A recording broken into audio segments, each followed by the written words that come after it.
আজকের এই সুন্দর পৃথিবীতে যত সুন্দর এবং সুগন্ধ ফুল ফুটেছে, সমস্ত ফুলের শুভেচ্ছা জানিয়ে শুরু করছি সেই মহান রব্বুল আলামিনের নামে, যিনি পরম করুণাময়, অতি পরম দয়ালু। প্রিয় নেটিজেন, আজকে আমি পবিত্র কালামে হাকিমের 93 নম্বর সূরা সূরাতুদ দুহা সংক্ষিপ্তভাবে আলোচনা করার চেষ্টা করব। প্রিয় নেটিজেন, ভালো লাগলে অবশ্যই পাশে থাকবেন। তো চলুন কথা না বাড়িয়ে শুরু করা যাক।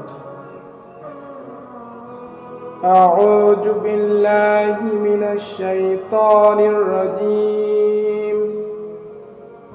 বিসমিল্লাহির রহমানির রহিম। ওয়াদ-দুহা ওয়াল-লাইলি ইযা সাজা মা ওয়াদ্দা'কা রাব্বুকা ওয়া মা ক্বালা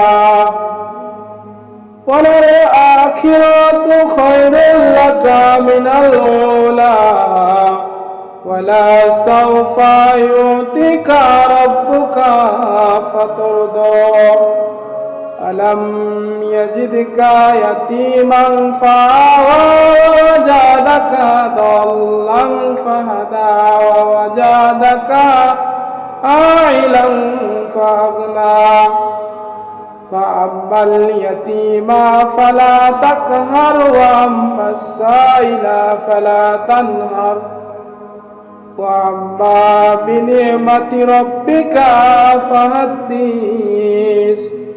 সাদাকাল্লাহুল আলিয়্যুল আযীম। প্রিয় নেটিজেন, এই সূরার প্রথম আয়াতে মহান রব্বুল আলামিন বলেন ওয়াদ-দুহা, শপথ করে সেই ভোরবেলা থেকে শুরু করে ওয়াল-লাইলি ইযা সাজা, নিঝুম রাত পর্যন্ত তিনি শপথ করেন। এই কথার অর্থ হচ্ছে দিন ও রাতের সমস্ত কিছু ক্ষমতাই একমাত্র তারই।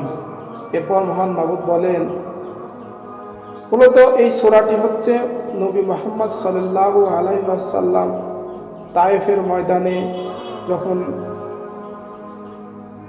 খুবই নির্যাতিত হন, বিবি খাদিজাকে হারিয়ে ফেলেন এবং আবু তালিবকে হারিয়ে ফেলেন, চাচা আবু তালিবকে হারিয়ে ফেলেন, তখন খুবই মর্মাহত হয়ে পড়েন। এমন অবস্থায় মহান রব্বুল আলামিন তাকে সান্ত্বনা দেওয়ার জন্যই উক্ত সূরাটি নাজিল করেন। এই সূরাটি কত সুন্দরভাবে, কত মমতায় মহান রব্বুল আলামিন আমার নেতা জনাবে মুহাম্মদ মুস্তাফা সাল্লাল্লাহু আলাইহি ওয়াসাল্লামকে সান্ত্বনা দিয়েছেন।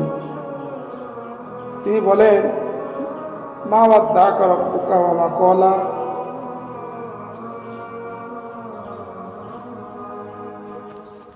হে আমার প্রিয় নবী, আমি তোমার ওপর অসন্তুষ্ট নই এবং তোমাকে ছেড়েও যায়নি।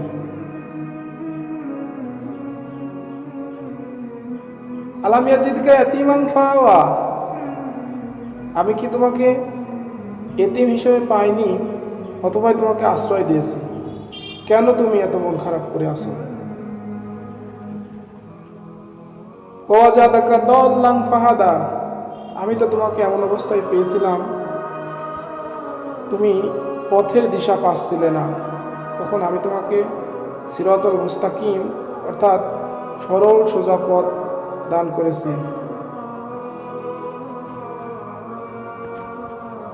ওয়াজাদাকা আইলান ফাগনা, তুমি তো ছিলে একেবারেই নিঃস্ব।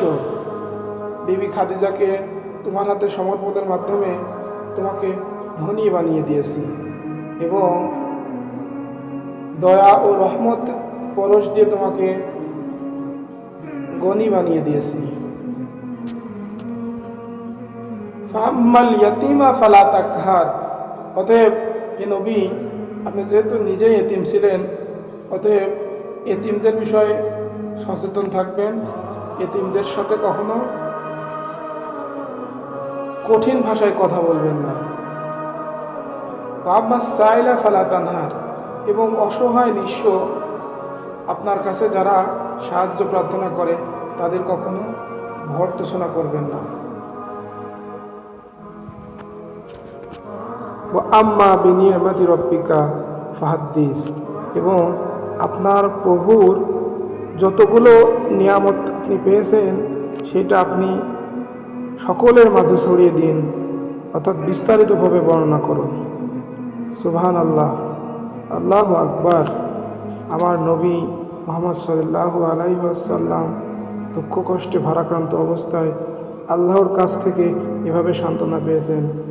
আমরাও যদি নবী মুহাম্মদ সাল্লাল্লাহু আলাইহি ওয়াসাল্লামের দেখানো আদর্শিত পথ অনুসরণ করতে পারি, আমাদের সমস্ত বিপদে আপদে মহান আল্লাহ রাব্বুল আলামিন এভাবেই সান্ত্বনা দিয়ে পাশে থাকবেন।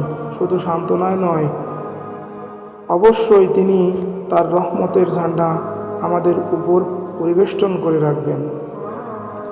নেটিজেন, আজকে এই পর্যন্তই। দেখা হবে অন্য কোনো ইসলামিক কন্টেন্ট নিয়ে অন্য কোনো সময়ে। ততক্ষণ পর্যন্ত ভালো থাকবেন। ও আখিরি দাওয়ানা আলহামদুলিল্লাহি রাব্বিল আলামিন। আসসালামু আলাইকুম ওয়া রাহমাতুল্লাহি ওয়া তাআলা ওয়া বারাকাতুহু।